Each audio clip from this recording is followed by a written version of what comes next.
Hey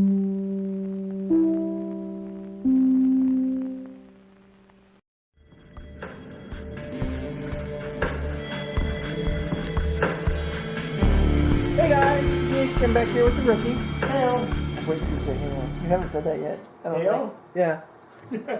So, we're still playing Vampire the Masquerade, and we're about to look at a crime scene with a Nosferatu who thinks he's in a noir film. Well, here we are. Time for you to earn your stripes. This is where they found him, drained dry. Not a drop of blood in him. Before you ask, no, I didn't get to see the bodies. I don't know if there were any bite marks. So, what can you tell me? You take a moment to examine the crime scene. Judging by chalk outline on the pavement, the man was killed recently. Curiously, there doesn't appear to be a trace of blood or viscera. And you know the city's cleanup crew isn't that fast, or that thorough. Looking up, you notice a spray-painted sign on the wall. It reads, "The blood speaks," in big crooked letters. You look at D'Angelo. The Nosferatu gives you an expecting look. I feel so obvious. I feel like any of these answers, I'm going to get sass for it. Probably. Only a little bit. It's playing with you. Yeah, but like, this one's kind of obvious, like, because it was sucked dry. We just went over that. Graffiti looks like a clue. Oh, is it? Does it? Because it references blood. Yeah, maybe. I don't know. God damn it. Fine. You point to the spray-painted sign. That looks like a clue. Sure, kid. Might as well start with the elephant in the room. What do you think it means? You give the sign a good hard look. It's no Rembrandt. The writing's jagged, clearly done in a hurry. So is that all that bad for you? His response? It just feels so juvenile. Two options. I wish I... Oh, wait. I can just look at it. Hold on. Big crooked letters. That's not necessarily panicky. So, nothing. It's meant to throw us off. Nah, I can see why you'd think that. Look at how crooked the letters are. Barely legible. You can't fake something like that. So I've already fucked up. Awesome. Someone was very nervous, very scared. It definitely meant something to them. I would love for this to go the way it's supposed to go, but then when you find the killer and be like, no, yeah, it was meant to throw you off. And then there's the blood, the lack or lack thereof. And given that the murder was committed right here and the victim didn't make a sound, we can therefore conclude that...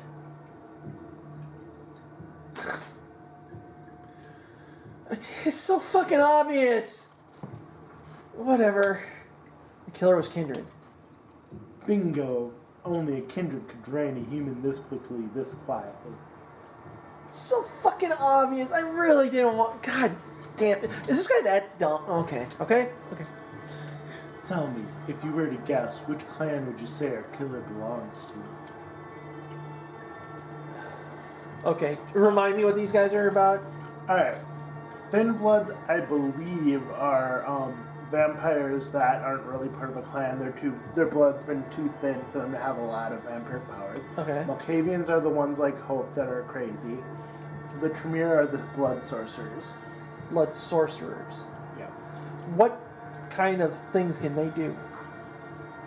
Right now I'm on Thin Bloods, but... I don't fully really know. They can do more stuff with their blood. They have more control over it than most ones. We would know more if we would have talked to... Let's say it's power over their blood or like others' blood too? Their blood, mostly. I think some of others. But so they can't pull out Legacy of Cain? I'm not sure. I haven't read through the books very fast. So I read through the werewolf one real quick. Thin Bloods I believe just don't have a lot of power, but they need blood to live. Yeah, they're still vampires. They can actually survive off of animal blood more. But they're going to make a normal mess. ones.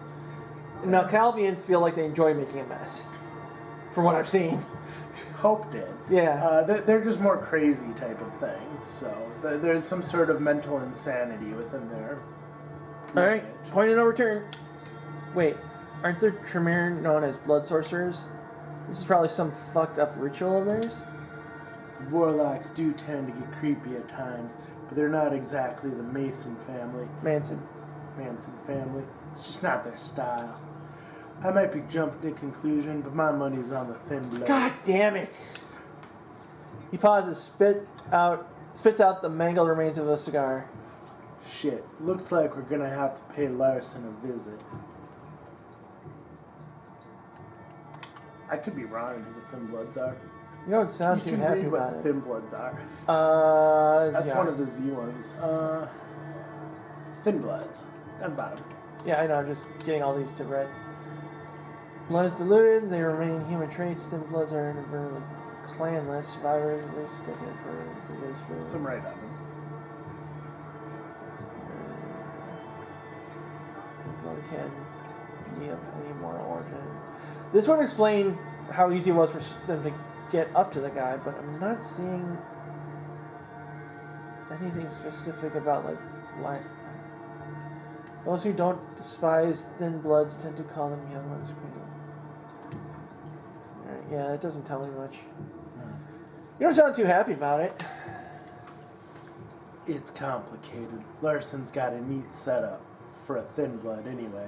Lives with his family. A mortal family, mind you. Even though he's a hang on. Yeah. Primogen? Primogen? Even though he's a primogen, he's managed to shield them from the kindred politics, and that takes some doing. Not sure if he knows who the killer is, but he could probably make an educated guess. In any case, we'd be doing him a favor. If it turns out one of his is violating the Masquerade, it would put him in a hell of an awkward position. I mean, shitting upside down awkward. It's the kind of weakness the other Primogen would love to exploit. His position in the council is bad as it is. He pauses for a moment and mumbles to himself, but it's too quiet for you to make out. Finally, he lights up a fresh cigar, he takes a puff, and lets the smoke escape through his crooked smile. Alright, kid, let's get this over with. Can't wait to get rejected twice. Compared to the industrial ugliness of Red Hook's, Sterling Place is quite a change of scenery. The heavenly, gentrified, and pleasantly dull residential area emanates a sort of peaceful apathy that rich hipsters scoff at and blue-collar workers dream of, like Bob Saget. All of a sudden, the Nosferatu stops. It almost seems like he was taking a deep breath, steeling himself for things to come. This is the place. With that, he points to a surprisingly nice-looking two-story house. The place is almost completely dark. Almost. You notice a dim light shining through the curtains of an upper-story window. It's probably safe to assume that the head of the family is working late, especially if the head of the family happens to be a vampire. Okay, kid, we gotta be gentle about this. I'm talking velvet gloves, soft cushions, you rang the Lord gentle.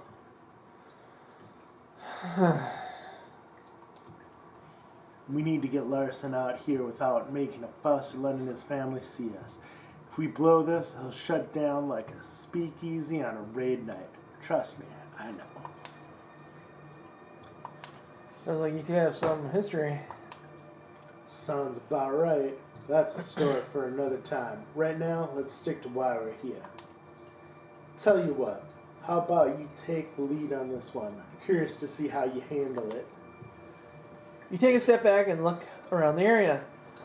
The lit-up window seems like a safe bet. Now it's just a matter of getting Larson's attention. His and no one else's. Boombox! I was thinking rock to the window. I know you are. That was my first thought too. But then boombox. Yeah. As you're trying to come up with a viable strategy, you are suddenly startled by a loud noise. It takes you a second to identify the sound as a dog's barking. It doesn't take you long to figure out where it's coming from, as a bearded man leading a Rottweiler on a leash comes into view.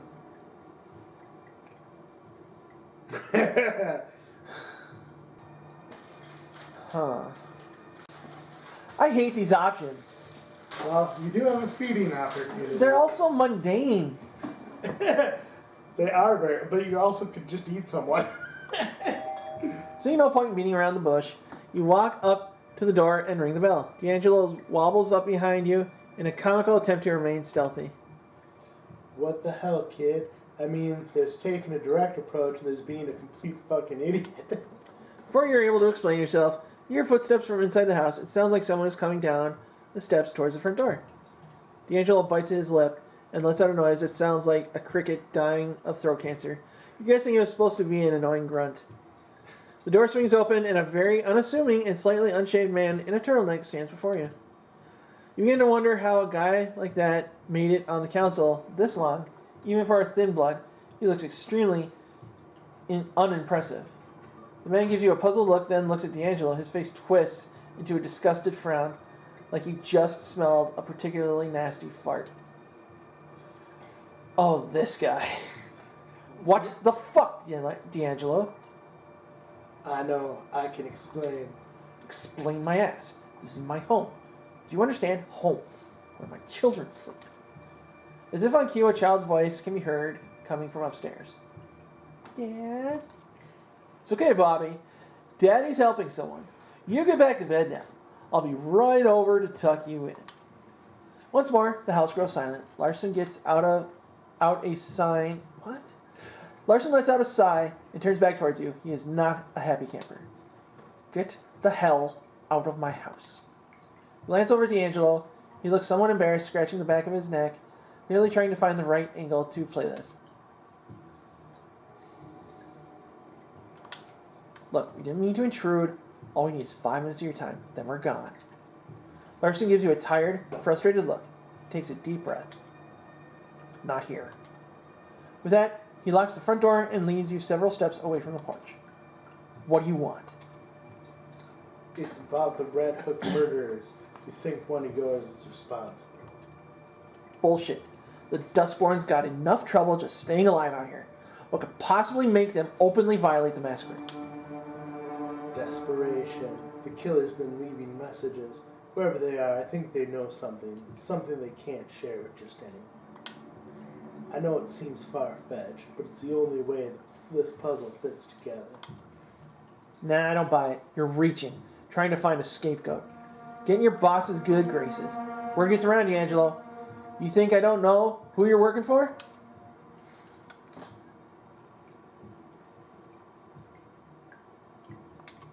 Then help us clear your people's name. What have you got to lose? Everything. I've been a thorn in the council's side for a while now. This is just the excuse they need to get rid of me. What if it turns out that one of yours did it and you sat on your hands to protect him? You think the council won't jump on that? He looks off into the darkness, pondering his options. He lets out a heavy sigh. Look, I'll ask around. Consult my sources. If it turns out one of my own is responsible, they will face justice. In the meantime, keep your delusions to yourself. I have enough trouble as it is. What? What? You didn't say delusions. Deductions. You know what? It fits. I'm sticking with it. Deal. Good. Now, if you'll excuse me, I have to get back to my family. With that, Larson retreats to the elusive safety of his home. You decide it's best to move along. You walk a couple blocks in utter silence. Even D'Angelo's mumbling seems to have taken a back seat. Oddly enough, you find this newfound residence somewhat unnerving. Finally, the Nosferatu stops and turns toward you. Hell of a night. I don't know about you, kid, but I sure could use a drink. Something warm. In a tall, sweaty glass. That's disgusting. But first, let me tally your score. Let's see now. You did make a good first impression, like someone who can talk themselves out of a tight spot. Talking's cheap, bullets, not so much. You held your own at the crime scene, nothing I hadn't figured out on my own, but hey, we can't all be professionals. Finally, when the situation called for subtlety, you managed to avoid unwanted attention. Discretion is what separates a private dick from just any old dick. See, okay, I want to explain my decision on that last one. Okay? I got ring the doorbell, throw a rock, or eat somebody. seeing somebody's going to draw attention. Or biting somebody. Okay. You say that. Well, like, I don't know. Not if you're good at being a vampire. I don't know if other neighbors are watching. I'm not going to take that risk. And I mean, the thing is, and you haven't gotten to the point where you know this yet, it's going to make you at some point. Make you. It's going to make you at some point. Oh, make me eat. No, I get that. I totally get that. And, like, throwing a rock is going to make the guy with the dog say, what the fuck are you doing? I felt I took the best option to be discreet. All in all, you did fine. Not fine, but not bad for your first case. Don't get it to your head. I'll be in touch. Let you know if I hear from Larson. Be ready to meet me at the office. He starts to walk away, but suddenly stops and turns back towards you. Bring a notepad. Every good assistant should have one. Well, you did better with him than with Hope. Good job. Yeah, but still, I'm just like, whatever. Not long after you wake up tonight, Gregory knocks on the door of your apartment. This was me, wasn't it? Or was Yeah, it? that was you. Okay. Hey, came to pick you up. Miss Langley wants to see you. Fuck off. No. Any idea what she needs me for? Not in a position to ask. He smiles politely. The car's waiting. Shall we? You wrestle with the same thoughts as a few nights ago. Maybe you should just leave, disappear, let Sophie find somebody else to employ. But then you remember the anarch thug being cut down by Quadrille, and how close you were to the same fate not even a week ago. And that it might still happen if you step out of line. You follow suit. As with your previous visit and the 2-block drive to Sophie's place, Sophie seems not entirely present when you enter. Her eyes are locked onto one of the paintings in the room. Shut up. It's fair. You're pretty sure it was here earlier, but she's behaving as if she's seen it for the first time in her life. Entirely entranced. Gregory clears his throat. Sophie turns to the both of you. A bit of irritation in her countenance that soon gives way to a pleasant warm smile. You're here. Excellent. Thank you, Gregory. She's more British every time. I love British. Her driver leaves and she turns her attention to you. I hope you had a few good nights and made some new acquaintances, but I have to say, I'm happy to see you, Jack Deth. Thank you for coming. The changing mood of the room is so sudden and startling. It makes you consider the true power of vampiric charisma. Rationally, you know you're being manipulated, but you don't even care. Her eyes, her motions, her entire body language all feel 100% genuine in expressing legitimate interest in you and your well-being. I have a request for you this night. I need you to find someone for me and make a delivery. She points to the statue at the side of the room. You notice a plain-looking flash drive lying on the edge where the inanimate archer's bow touches the pedestal. The man you're looking for calls himself Kaiser. His eyes and ears all over New York, and it's rare for something to happen here without his knowledge. I'll need you to take his flash drive and bring it to him. In exchange, he will give you an address, which I need to know as soon as possible. You're about to ask what's on the drive, but Sophie proves to be one step ahead of you. Oh, don't worry about the contents. They're encrypted, a precaution for if the data falls into the wrong hands. But it won't, correct? She gives you a smile that just a handful of nights ago would make you feel like melting. Oh, and Jack Deth, Kaiser's a Nosferatu, the twisted, deformed lineage of the kindred. He is old, and his age has made him even more paranoid than others of his clan tend to be. He holds many havens and changes them often. From what I have gathered, he and one of his servants should be found at the park on Coney Island tonight. You'll have to identify them somehow. I'm told Kaiser has spent many of his nights these past few years being driven around the city in a black limo. Maybe keep an eye out for it. A smile again, but much shorter.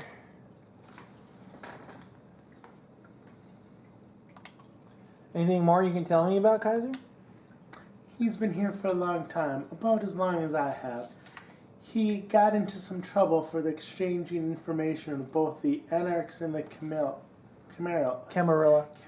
Why do I have problems with that one? In the past, but ultimately got off scot-free. I only got it because I heard that damn recording so many times in editing now.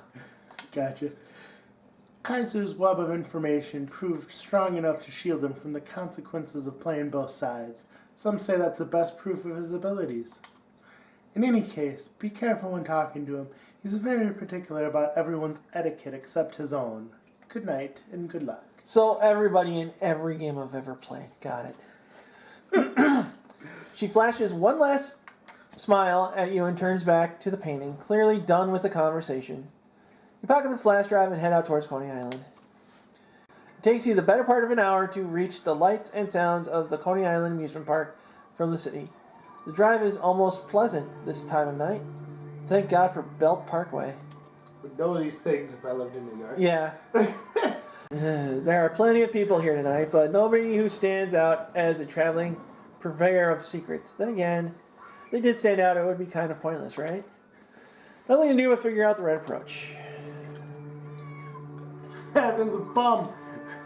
Yeah, Or you could ask around. I feel like I could do this. Hey, wait a minute. There's a boo. There's a fucking boo. Yeah? Holy shit, how'd they get away with that? Okay, whatever. Unless they made a specific deal on this game with Nintendo. I'm gonna hope I can do this under seclusion. Temporarily stumped, you feel frustration building inside. You've come to recognize what this is, hunger. The beast calling to indulge your vice and lash out. I figure I'd do it now before it affects me later. It has to be silenced. You take a short walk away from the lights into one of the less frequented, poorly lit areas and see if any options reveal themselves. What one does. An older bum has settled himself in a small niche between two buildings and has just begun to loudly but incoherently praying. Hard to say who he's praying to, but he's entirely engrossed. This better not be him. Good for you. He barely sees you coming, and you bite down, trying to ignore the smell of unwashed body and soiled blanket underneath. The taste is, hold up, that's familiar. Yeah. This guy's on a party pill. Or two. Or you stop drinking. You feel woozy but happy. The world spins a bit, then starts spinning the other way. You get it under control. And then you don't. It feels... You saw this coming, I think. No, I never did this. I spent many nights, like your whole night just goes gone as you deal with the hunger thing. I spent many nights doing that. So, like, there are nights where you can just go and feed? No, there are nights where you don't get any control and you are forced to just go and feed and randomly kill people. And then you don't. You feel your thoughts scattering in all directions, every detail of your surroundings turning into a potential fascination, faraway lights and sounds composing a beautiful symphony. You bask in the afterglow of a successful feeding, feeling like you're on top of the world, superhuman, a master of the night, a god. A few tangents later, a stray thought saying, "This isn't good," breaks through the layers of noise inside your head, and you realize you've been standing in place for 15 minutes. And staring at you intently is a man with a gun in his hand. Christ. Oh, there he is. Stay put. There's someone who'd like to have a word with you. We're going to wait for him right here.